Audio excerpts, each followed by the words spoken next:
The sand pressed against her palms like burning glass as she collapsed for the 7th time that morning, her breath rasping against the back of her throat, lungs begging for air, body trembling as though every muscle had decided mutiny was better than another push-up. The instructors loomed over her, their boots planted in the shifting dunes of Coronado's infamous training ground, their voices sharp as blades cutting through the roar of the Pacific surf. She heard every word, though she tried to shut them out. Failure. Weak. Not cut out for this. She wanted to spit back that they didn't know her, didn't know the war she'd already fought inside herself just to get here, but her lips wouldn't move. They clung to salt and grit, her throat sealed by exhaustion and humiliation. She had thought she could endure anything, she had believed pain was just a test of will. But the truth pressed against her chest heavier than the weighted rucksack still strapped to her shoulders. She was failing. No, she had already failed if the look in the eyes of the other recruits was any proof. Some of them pitied her. Some smirked. All of them knew that in a place where weakness infected like a disease, one broken body could sink them all. She pushed herself to her knees, trembling, arms screaming, vision flickering at the edges as the sun carved heat into her neck. She had dreamed of this for years, of breaking barriers, of showing every person who had ever told her she wasn't strong enough, wasn't tough enough, that she could endure exactly what they said she couldn't. Yet here she was, half buried in the sand, sweat burning her eyes, her chest heaving like a drowning woman's last moments. The sound of footsteps drew near, slower than the bark of the instructors, heavier than the pacing of recruits. Even in her fog she recognized the shift in atmosphere. The men around her straightened, though no command had been given. She lifted her eyes through a veil of sweat and grit and saw the man every trainee whispered about but rarely encountered face to face. His presence was like a shadow cut against the blinding light of the morning sun, his frame built of angles honed by decades in combat. The instructors who moments ago sneered at her silence now stepped back, their voices swallowed by his. Commander Hayes. She had heard his name long before stepping foot on this beach, the stories of missions classified so deep they barely surfaced in rumor, of men lost and found under his command, of hellholes survived because he refused to let death dictate the end. He stood over her without a word at first, his gaze sharp as the knife strapped to his vest, the kind of stare that could peel a soul down to its marrow. She wanted to look away, to hide her shame in the sand, but something in his eyes held her. Not pity, not disgust, not even surprise. Just assessment, as though she were a weapon yet to be tested, a question waiting to be answered. Then, when the silence threatened to shatter her more than the jeers of her peers, he spoke a single word, low, commanding, leaving no space for interpretation. Stand.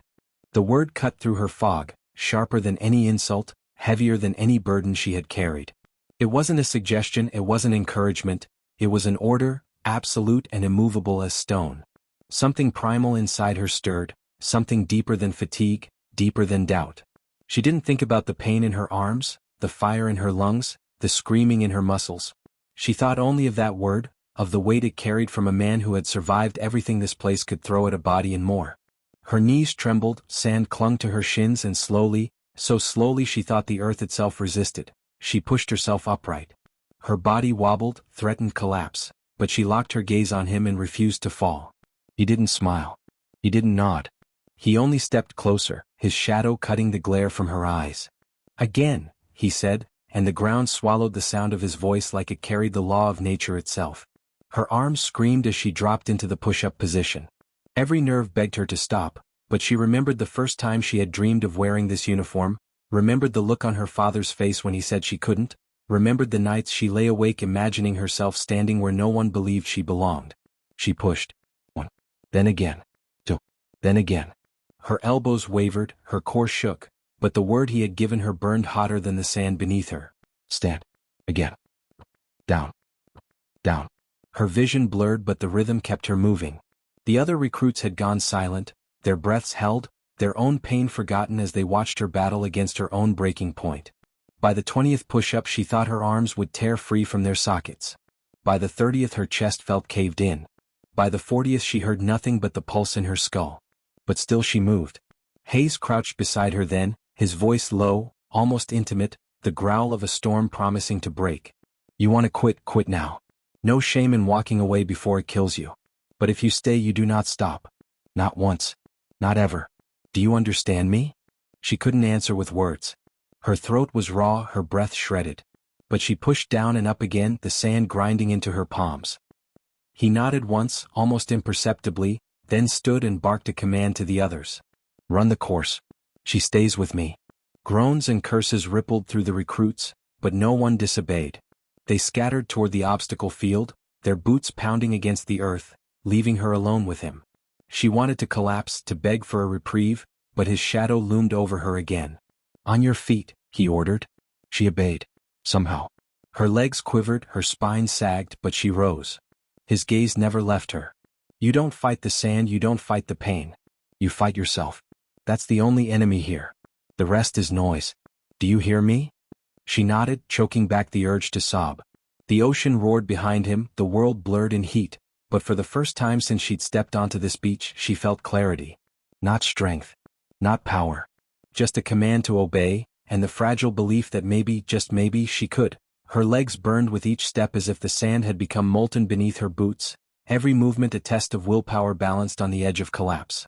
Commander Hayes didn't slow his pace, didn't look back, simply moved forward with the kind of steady rhythm that made it clear the world could burn around him and he would never break stride.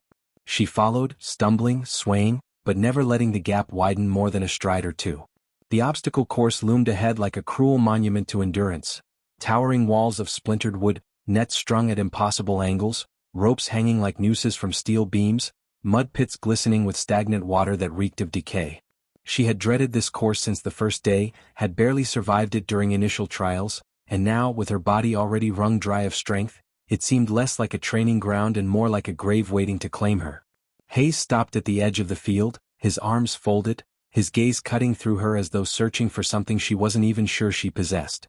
He didn't waste words. He pointed at the first wall, the one she had failed to climb on her last attempt, the one that had left her dangling like a rag doll while the others surged ahead. "Up," he said. Just that. She stared at the weathered wood, every splinter a reminder of humiliation, every crack a warning of what was to come. Her arms trembled just thinking of the pull required, her legs quivered at the thought of jumping high enough to grab the ledge. But something in the command stilled her doubts. She ran, feet pounding against the sand, arms stretching upward. Her fingers scraped wood, barely holding. Her body dangled, heavy and clumsy. For a moment, failure whispered again. Then his voice, sharp and uncompromising, sliced through. "You already touched it. Don't let go." She gritted her teeth, pulled with everything left in her, legs kicking against the wall until one foot found purchase. The other followed, and with a guttural cry that was half rage and half desperation, she hauled herself over the top. Her chest hit the edge, splinters slicing her skin, but she rolled, tumbled, and landed in the sand on the other side. Her arms shook violently, lungs scraping for air, but she was standing. Hayes had already moved to the next station, the rope swing across the pit. "Again," he said, not even glancing at her. She staggered after him, her boots squelching as she approached the dangling rope. The pit below reeked of brine and rot, flies buzzing in lazy circles above its surface. She wrapped her hands around the rough fiber, palms raw and torn from the push-ups, and swallowed the scream building in her throat. She swung. The rope burned her skin, her body arcing through the air, and for a brief second she thought she wouldn't make it, thought she would plunge into the muck and confirm every doubt gnawing at her insides. But her boots slammed against the far bank, her knees buckled, and somehow she kept her grip long enough to stumble forward onto solid ground. She turned, breath ragged, expecting to see approval in his eyes. There was none. Just another command. Again. She obeyed. Rope. Swing. Land. Again. Rope. Swing. Land. By the fifth repetition her palms were bleeding, by the eighth her breath came in ragged sobs, but still she moved, because as long as his voice ordered her forward she could not stop. She realized then that this was no ordinary training. This wasn't about passing or failing a course, it wasn't about strength measured against obstacles. It was about breaking the mind free from the body, about forcing her to understand that endurance wasn't surviving once, it was surviving again and again until the idea of stopping vanished. The others had long finished the course, their shouts carried away on the wind as they collapsed in exhausted heaps at the far end. But Hayes kept her moving, obstacle after obstacle, each repetition a hammer strike against the fragile wall of doubt she had built around herself. The cargo net shredded the skin on her knees. The mud pit swallowed her whole until she clawed her way out, gasping, coated in filth. The balance beams wobbled beneath her trembling legs until she learned to still her mind and trust her steps. Time lost meaning. The sun crawled across the sky, shadows shifting, heat rising and falling. She had no idea how many hours had passed. Only the sound of his commands, his voice carved into her skull, kept her upright. Stand, climb, swing, crawl, again, again, again. At some point, between one obstacle and the next, she realized she had stopped thinking about failure. The word no longer carried weight. Pain had become background noise, fatigue just another part of her existence. There was only movement, only forward, only his voice and her obedience to it. When at last he called her to halt, she collapsed in the sand, not from defeat but from the sheer release of being told to stop. Her chest rose and fell in violent spasms, her vision spotted with bursts of light, her entire body shaking from exertion. But she was smiling. A broken, cracked, delirious smile because she had not quit. Hayes crouched beside her, his shadow falling across her face. For the first time, his voice softened, though it still carried the weight of command. Now you know. Your body will quit 1,000 times before your mind does. You let your body decide, you fail. You let your mind decide, you win. Remember that. She nodded, unable to speak, tears mixing with the grit on her cheeks. He stood, straightened, and turned to walk away. But then he paused, glanced back over his shoulder. Tomorrow you'll do it faster. And with that, he left her there, broken yet whole, shattered yet rebuilt, a spark lit somewhere deep in the ashes of her exhaustion. She lay in the sand long after he had gone, the roar of the ocean in her ears, the taste of salt and blood on her tongue. The others had returned to the barracks, some casting curious glances her way, some whispering among themselves. She didn't care. For the first time since stepping onto this cursed stretch of beach, she believed she might actually survive it. Not because she was stronger than the others, not because she had suddenly become something more than she was, but because someone had forced her to see the truth, that the only thing that could break her was herself. And she wasn't about to let that happen. The barracks were silent except for the sound of boots hitting the wooden floorboards as recruits shifted restlessly in their bunks, muscles aching, minds restless, everybody in that room carrying the weight of another day spent clawing at the edge of human endurance. She sat on the lower rack, her uniform still damp with salt and mud, her hands bandaged in strips of rough gauze the medic had wrapped without ceremony. The sting of iodine lingered on her skin, sharp and biting, but it wasn't the pain that kept her awake. It was his voice. Stand. Again. Tomorrow you'll do it faster. The words repeated like a metronome in her mind, steady, unrelenting, commanding her even in rest. Around her, the men, stronger, taller, more experienced, whispered in low tones, some glancing at her when they thought she couldn't see. A woman among them was unusual enough. One who had nearly collapsed in the sand yet been singled out by Commander Hayes was something else entirely. She caught fragments of their murmurs, favoritism, pity, experiment, and forced herself not to flinch. Let them talk. She had bled for every step on that course, and tomorrow she would bleed again if that was what it took. When lights out came, the room fell into darkness, the only sound the surf crashing beyond the windows and the ragged breaths of exhausted recruits. She lay awake staring at the ceiling, every muscle screaming but her mind sharper than it had ever been. She didn't dream that night. She planned. Dawn broke harsh and unkind, the bugle call ripping her from the thin veil of rest she had managed to cling to.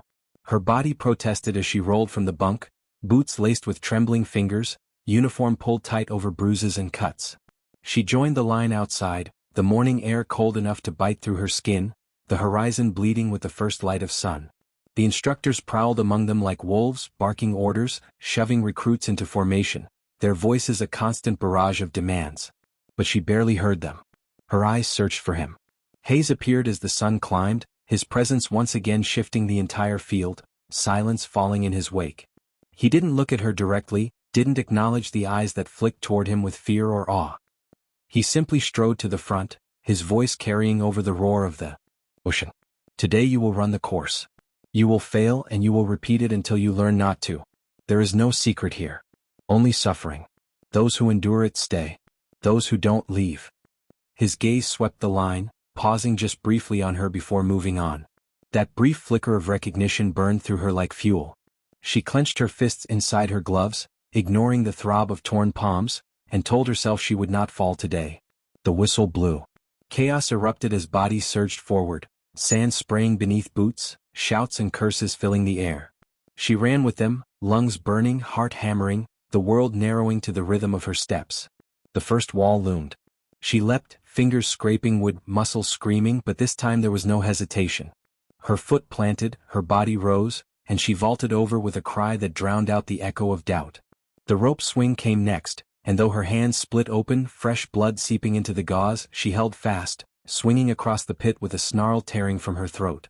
The mud swallowed her again and again, each time dragging her deeper, but she clawed free, spitting grit, refusing to surrender. The balance beam shook beneath her weight, but she steadied her breath, her steps true, her focus unbroken. She moved faster than she had ever moved, every obstacle a test not of strength but of will, and for the first time she found herself overtaking others.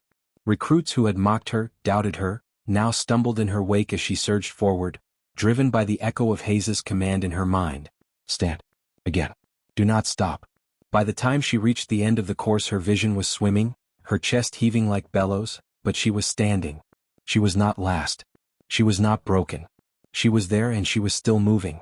Hayes was waiting, arms folded, eyes scanning the recruits as they staggered to collapse in the sand.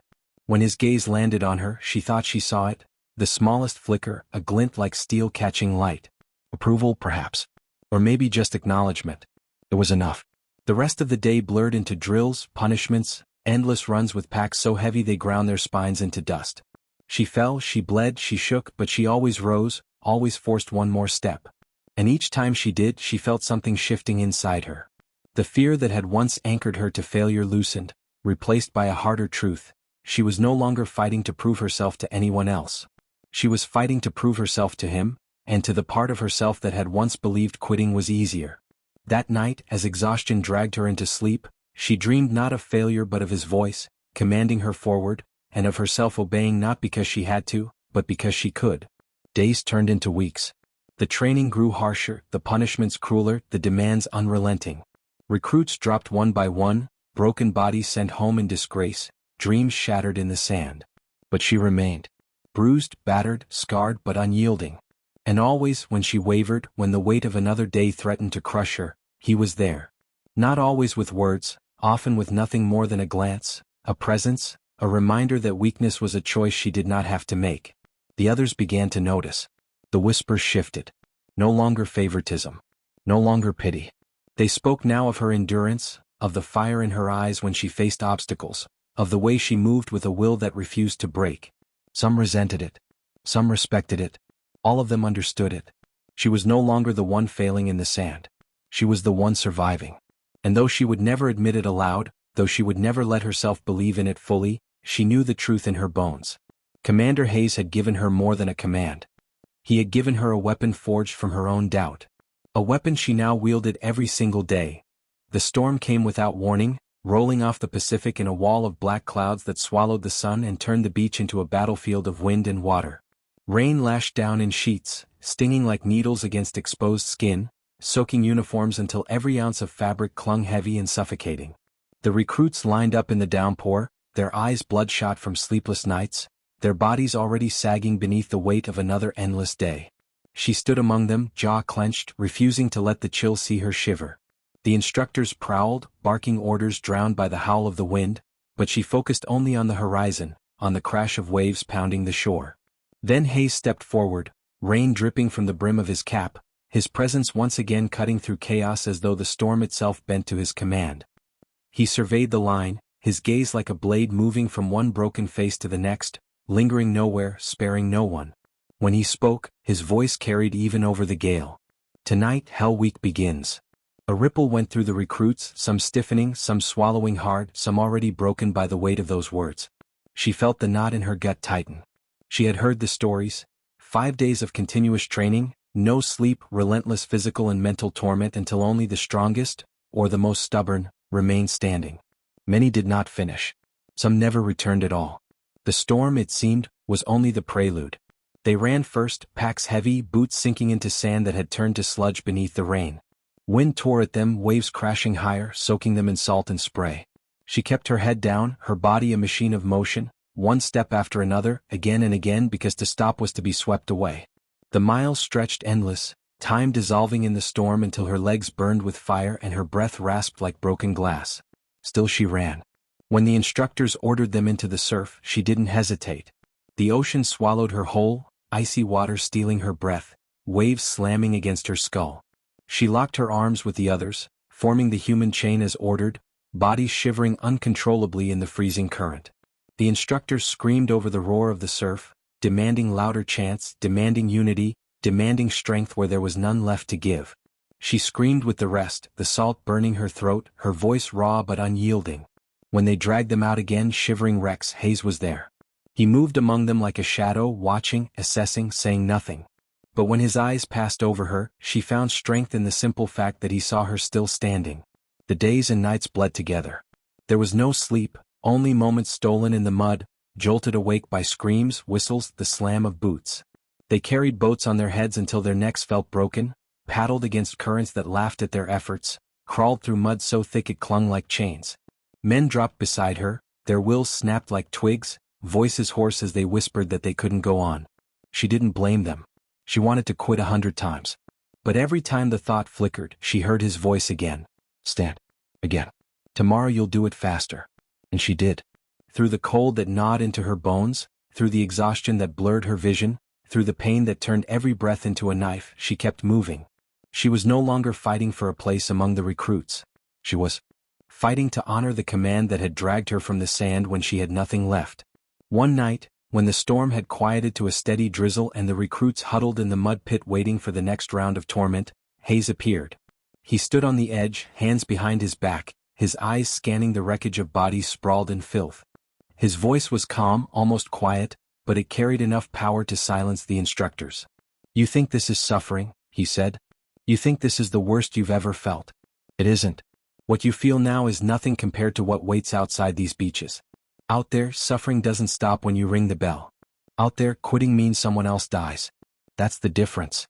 That's why you're here." His eyes swept over them, pausing just briefly on her mud-smeared face before moving on. "Some of you will leave tonight. Some of you will break tomorrow.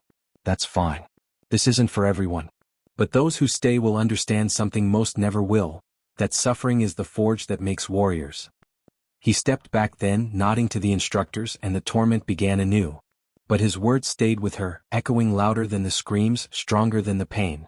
She clung to them when her body failed, when her legs gave out, when she collapsed face first into the mud and thought she could not rise again. She rose anyway. Time lost all meaning. Night bled into day, day bled into night, the sun a blur, the moon a rumor. She existed only in the moment, each second an eternity of pain, each command a lifeline pulling her forward. Others fell away, faces she had known for weeks vanishing as they quit, their absence noted only in the silence they left behind. And still she remained. By the fourth day her body was a ruin, skin raw, muscles torn, blisters splitting with every step, but her mind was sharper than steel. She no longer questioned whether she could endure. She knew she could. She had already gone further than she thought possible. The only thing left was to keep going until there was nothing left to give. On the final night, when the storm had passed and the stars shone cruelly bright above the beach, the instructors drove them into the surf one last time. The water was freezing, the waves relentless, but she stood shoulder to shoulder with the few who remained, their voices hoarse but unified as they shouted into the night. Hayes stood on the shore, his silhouette outlined by moonlight, his arms folded, his gaze fixed on them. For the first time she thought she saw it, a flicker of pride in his eyes, subtle but undeniable. And when at last the whistle blew and the nightmare ended, when the survivors stumbled onto the sand, broken but unbowed, it was his voice that cut through the silence. "You've earned the right to keep going," he said. No congratulations, no applause, just the acknowledgement that they had survived something most never would. She collapsed then, not from defeat but from the knowledge that she had endured, that she was still standing. And deep inside, beneath the exhaustion and the pain, she felt something new. Not just strength, not just endurance, but the certainty that she belonged. The morning after Hell Week felt almost surreal, the sky a flawless blue, the surf calm, the air clean and bright as if the world itself had been reset. The recruits who had survived limped across the compound like ghosts, every step a reminder of what they had endured. She felt hollow and weightless, her body battered beyond recognition, yet there was a strange clarity in her mind. Pain no longer frightened her. Fatigue no longer threatened her. She had lived in the heart of suffering and walked out the other side. She sat on the edge of the barrack steps, her boots untied, her hands still wrapped in stained gauze, staring out at the ocean. The sound of the waves was no longer a threat but a reminder. Every crash against the shore echoed with the memory of those nights, of voices chanting against the cold, of Hayes's silhouette framed by lightning and moonlight. He had not spoken to her directly since the storm broke, but his presence had been constant, a weight she had learned to draw strength from. Now, in the quiet aftermath, she found herself waiting for it again, hungry for that command that had dragged her from the brink. She didn't have to wait long. His voice came from behind her, low and steady. "On your feet." She turned, startled, finding him standing in the shadow of the barracks, cap pulled low, his eyes as sharp as ever. She rose without question, pulling her boots tight, ignoring the sting in her muscles. He led her across the compound in silence, past rows of recruits struggling through recovery drills, past instructors barking at those too slow to respond, until they reached the far edge of the field where the ground gave way to jagged rocks and the endless stretch of the sea. He stopped there, arms folded, gaze fixed on the horizon. "You surprised me," he said finally, the words measured, deliberate. "Most people break long before you did. Many stronger than you. You didn't." She opened her mouth to speak but found no words. Her throat tightened, her mind scrambled, searching for the right response. In the end, she stayed silent, afraid anything she said would break the fragile weight of his acknowledgement. He glanced at her then, his expression unreadable. "But surviving Hell Week doesn't make you ready. It only proves you can suffer. Now you need to learn how to fight." Her chest tightened at his words, a spark of fear cutting through the pride she had carried since the night ended. Hell Week had been brutal, but it had been endurance. Fighting meant something else, something she wasn't sure she was ready for. He must have seen the doubt flicker in her eyes, because his voice sharpened, slicing through hesitation. "Fear is natural. Doubt is natural. Quitting is not. You're here because you didn't quit. Don't forget that." He turned then, motioning for her to follow, and led her down to the shoreline where a small group of instructors waited, their arms crossed, expressions cold. A series of stations had been set up along the beach, sandbag drills, combat dummies, weapon racks gleaming in the sun. Her stomach twisted. This wasn't training with the others. This was something else, something personal. Hayes stopped at the first station where a weighted sandbag waited. "Pick it up," he ordered. She bent, gritted her teeth, and heaved the heavy mass onto her shoulders, nearly buckling beneath its weight. "Run," he said. No distance, no time, just the single word. She ran, boots sinking into the wet sand, legs screaming, back burning under the load. The surf crashed beside her, salt spray stinging her eyes, but she didn't slow. When she circled back, chest heaving, he didn't nod or praise. He just said, "Again." She obeyed. Over and over, until her shoulders were raw and her legs numb. Then he sent her to the combat dummy, ordering strike after strike until her fists bled through the bandages. Every swing was clumsy at first, her form weak, her body uncoordinated. But his corrections came sharp, precise. "Not with your arms. With your whole body. Don't flinch. Commit. Hit like you mean to end it." She struck again and again, until the dummy's frame rattled and her knuckles screamed. Hours passed beneath the unforgiving sun. The other instructors watched in silence, their eyes narrowing, assessing. Some shook their heads, muttering she wouldn't last. But Hayes's voice kept her moving, each command a lifeline dragging her forward. When she faltered, when her knees threatened to give, he was there with a single word. "Stand." She did. When her fists split open and blood smeared the dummy, he didn't stop her. He only said, "Again." And she struck harder. By the time the sun dipped low on the horizon, she collapsed in the sand, body trembling, vision blurring. Hayes stood over her, silent for a long moment. Then he crouched, his voice low but carrying the same authority that had carried her through every trial. "You have more fight in you than you think. But fight isn't just pain. It's purpose. You need to find yours." She blinked up at him, confusion and exhaustion clouding her thoughts. "Purpose?" she rasped, her voice raw. His eyes locked on hers, unwavering. "Without it, all the strength in the world means nothing. Pain without purpose is just suffering. Purpose turns it into power." He rose then, leaving her in the sand, his words carving deeper than any wound. She lay there long after he walked away, the surf crashing, the sky bleeding into twilight. Her body felt destroyed, but her mind churned. Purpose. What was hers? At first, she thought it was survival, proving herself, showing every doubter she could endure. But as she stared out at the endless ocean, she realized survival wasn't enough. She didn't want to just endure.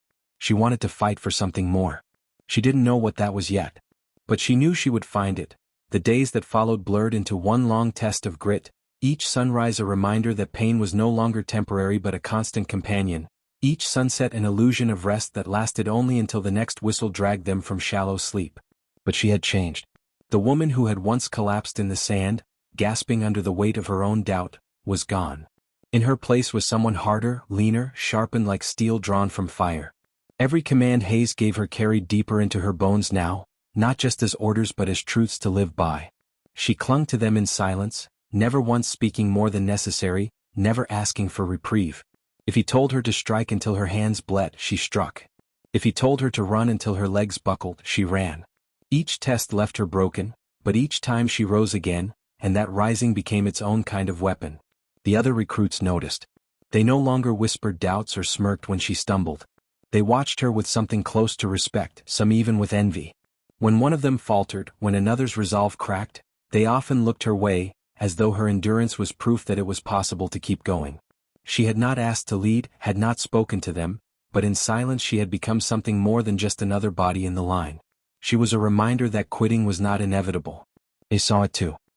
He never said so, but she caught the flickers of his gaze when she drove herself harder than the rest, when her shoulders slumped but her steps never slowed. He pushed her further than the others, demanded more, gave her less.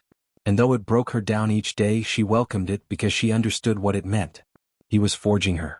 It was on a cold morning, the air damp with mist rolling off the sea, that Hayes took her aside again. Training had just ended, the recruits slumped in the sand gasping like drowned men, when he motioned her away from the group. She followed without question, boots crunching over gravel as he led her toward the far end of the beach where the compound's perimeter fence cut off into jagged cliffs. The roar of the ocean was louder here, waves smashing against stone, spray leaping into the air. He stopped near the edge, hands behind his back, staring out over the water. For a long time he said nothing. Then, in that low gravel voice, he asked, "Do you know why I singled you out that day?" The question caught her off guard. She searched for words, her mind racing. Because she was weak? Because he saw something the others didn't? Because he wanted to prove a point? She didn't answer, afraid of being wrong. He glanced at her then, his expression unreadable. "It wasn't because you failed. It was because you stayed down too long. Most people quit fast. They know they can't do it, they ring the bell, they leave. You didn't. You stayed in the sand, breaking piece by piece, but you wouldn't walk away. That told me you wanted this more than anyone else. You just didn't know how to stand." His words sank into her, deeper than any wound, because he was right. That moment in the sand had not been about failure alone. It had been about hesitation, about clinging to weakness when she could have chosen differently. She felt the heat rise in her chest, not from shame but from the raw truth of it. Hayes turned back to the horizon. "You're not the strongest here. Not the fastest. Not even close. But you have something most of them don't. Stubbornness. You refuse to quit even when you should. That's dangerous if you don't control it. But if you do, it's power." His eyes flicked back to hers, sharp as ever. "You want to be here. Then prove it. Not to me. To yourself." He left her standing there, the sound of the waves filling the silence, her heart pounding with the weight of his words. She clenched her fists, the bandages rough against her palms, and swore to herself that she would never hesitate again. From that day forward, training shifted. The instructors pushed them harder, the drills more brutal, the punishment for mistakes more severe. But she met each challenge with a kind of quiet fury, a resolve born not of anger but of purpose. Every obstacle was another chance to prove that she could rise. Every failure was another lesson in how to stand faster. Her body toughened, scars layering over bruises, her movements sharper, cleaner.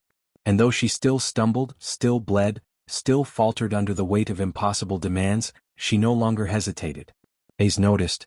His commands grew fewer, his corrections sharper, his expectations higher. He began pairing her with recruits twice her size in combat drills, forcing her to fight uphill battles that left her bruised and gasping. At first she lost, thrown to the ground, pinned, beaten. But each time she rose faster, each time she learned more. Soon she was no longer just surviving the fights but pushing back, using speed, precision, and sheer will to turn the tide. The others began to watch her differently. Not just with respect but with recognition. She was becoming one of them. One night, after a day that had left half the platoon crawling to their bunks, she sat alone by the shoreline, the moonlight painting the waves silver. Her body ached, her knuckles split, her lungs raw from endless runs. But inside there was a strange calm. She thought of her family, of the voices that had told her she would never make it. She thought of the girl she had been before this place, brittle and uncertain, and wondered if she would even recognize herself now. She didn't know what lay ahead, what battles waited beyond these beaches, what kind of soldier she would become. But she knew one thing with absolute certainty: she was no longer failing. She was fighting. And she would never stop. The last phase of training came like a storm breaking after weeks of tension, a sudden escalation that stripped away every comfort they had slowly come to cling to. Gone were the predictable runs, the routine drills, the rhythm of exhaustion they had almost grown accustomed to. In its place came chaos. Days without sleep, missions run back to back, surprises that left them stumbling blind into tests designed to crush whatever willpower remained. The instructors called it the Crucible, though none of them needed a name for it. They all understood it was the final measure, the moment that would determine who stayed and who was cast aside. For her, it began in the dead of night. A whistle sharp as a blade tore her from shallow sleep. The barracks erupted with shouts, boots hitting the floor, gear grabbed in frantic hands. She barely had time to lace her boots before they were herded into the yard, where Hayes stood waiting, expression carved from stone. He gave no explanation, no warning. Just one order: move. They ran into the darkness, packs slamming against their backs, rifles biting into their shoulders. The air was cold, the moon veiled behind clouds, the only sound the pounding of boots and the ragged breaths of men and women forced beyond their limits. Miles passed underfoot, each one harder than the last, until the horizon glowed faintly with the first light of dawn. Then without pause they were thrown into the water, waves crashing over their heads as they dragged heavy rafts through the surf, lungs burning, muscles screaming. She stumbled, swallowed salt, nearly went under, but each time she forced herself back up, refusing to yield to the undertow. Hours later, dripping and shaking, they were ordered into formation and marched inland, where an obstacle course loomed like some cruel monument. Walls slick with mud, barbed wire low and waiting, ropes swaying above pits of water. They were driven through it again and again, each pass harder, each failure punished with more running, more crawling, more bruises. She scraped skin from her palms climbing ropes, tore muscle fibers leaping walls, but she did not stop. She remembered Hayes's words on the cliff, that she had stayed down too long once before, and she swore she would never repeat that mistake. Every time she fell, she was on her feet again before the instructors could shout. Every time she slipped, she clawed back with teeth clenched and eyes burning. Days blurred. Sleep came in minutes stolen against walls, meals were swallowed in gulps that barely tasted like food. Some recruits broke, their bodies shutting down, their minds collapsing under pressure. She saw them led away, faces hollow, eyes blank, and though it hurt to watch, she did not falter. She could not. The harder it became, the clearer her resolve burned. She was not just surviving for herself anymore. She was carrying the weight of every doubt, every sneer, every voice that had said she was too weak. She was proving them all wrong, one bleeding step at a time. On the fifth night, after a raid simulation that had left her squad scattered and gasping, Hayes appeared in the shadows, watching her struggle to drag her partner's limp body through the mud. She didn't notice him at first, too consumed by the task, her muscles quaking as she pulled inch by inch. But when she collapsed across the finish, face down in the dirt, she heard his voice low and steady beside her ear. Up. She forced herself onto her knees. Again. Her body screamed in protest, but she obeyed, hauling the weight once more, staggering forward. When she finally dropped the load again, Hayes crouched beside her, eyes hard. "What did I tell you?" She panted, chest heaving, words catching in her throat. He didn't wait for an answer. "You don't stay down. Ever." And then he was gone, leaving her kneeling in the dirt, his command ringing in her skull louder than the pounding of her heart. Something shifted in her then. Pain no longer felt like punishment. It was proof. Proof that she could endure, that she could rise again and again without breaking. Every bruise, every scar, every gasp for air became fuel. And with each passing trial, she moved closer to something she had once thought impossible: belonging. By the time the Crucible reached its peak, when the instructors drove them into a mock combat zone, live fire cracking overhead, smoke choking the air, she was no longer the weak link. She moved with precision, with instinct sharpened by weeks of suffering. She covered her squad, pulled them through traps, carried more weight than her frame should have allowed. And when others faltered, they looked to her, not with pity but with trust. Trust that she would not quit, that she would not leave them behind. Hours into the exercise, mud caked to her skin, lungs ragged, she realized the truth. She had become the soldier she once believed she could never be. And though the fight was not over, though countless trials still loomed beyond training, she knew she was no longer just trying to survive. She was ready to lead.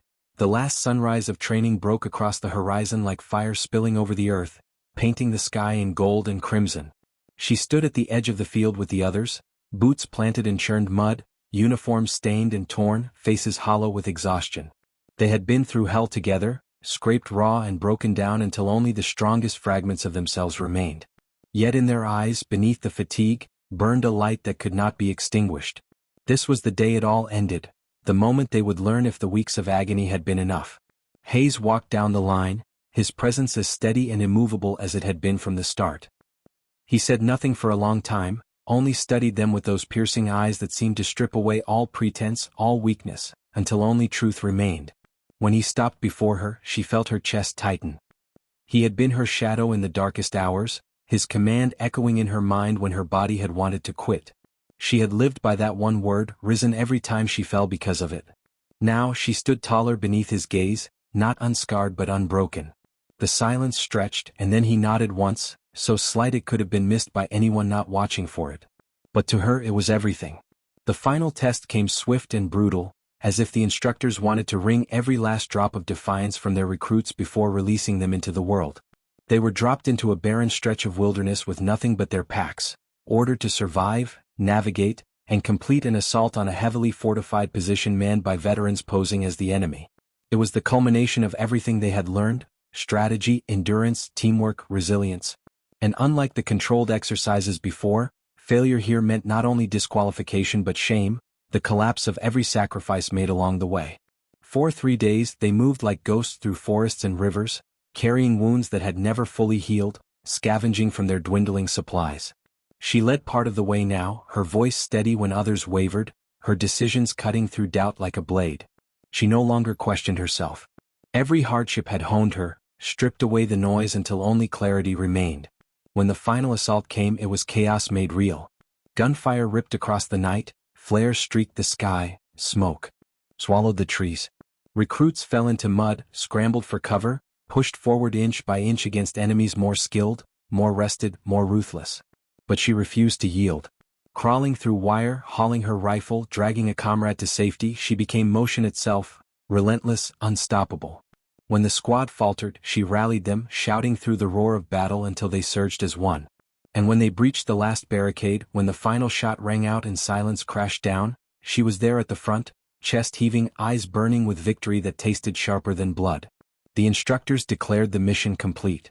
Some recruits collapsed in relief, others wept openly, but she simply stood, staring at the smoke curling into the dawn, her heart pounding with a truth she could no longer deny. She had not just survived. She had transformed. Back at the base, the ceremony was brief, stripped of fanfare, as though the enormity of what they had endured could never be captured in medals or speeches. Hayes stood before them once more, the faintest edge of pride softening his otherwise unyielding face. He spoke few words, but each one carried the weight of everything they had endured. "You came here weak," he said, voice like gravel. "Every one of you. And now you stand here forged harder than steel. You've earned your place. Remember what it took. Remember who you are now. And never, ever, stay down." His eyes lingered on her as he said it, and though no one else might have noticed, she felt the words pierce directly into her chest.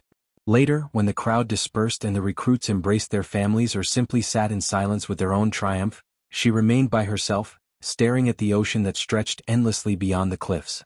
The wind was cool on her face, carrying the tang of salt and freedom. For the first time in her life she felt whole. Hayes approached quietly as he always did, his shadow falling beside hers. They stood in silence for a while, the waves crashing below them, the horizon wide and unbroken. Finally he spoke, his voice lower than the surf. "You almost quit." She didn't deny it. She remembered every moment of doubt, every stumble, every time her body had begged her to stop. "But you didn't," he added. "You listened." She turned to him, meeting his gaze. "To what?" He studied her, the corners of his mouth tightening in what might have been the ghost of a smile. "One command. Simple. Always simple. Get up." She nodded, the weight of those words anchoring themselves into her soul. They would never leave her now, no matter where she went, no matter what battles awaited. In silence, they stood until the sun dipped toward the sea, painting the world in fire. She knew this was only the beginning. Beyond training lay missions, dangers greater than anything she had yet faced. But she no longer feared them. She had found within herself a strength that could not be measured by rank or record, a resilience born from fire and pain. And she carried with her the command that had saved her life, a command that had shaped her into something new. She would never stay down. Not in battle. Not in life. Never again. The end.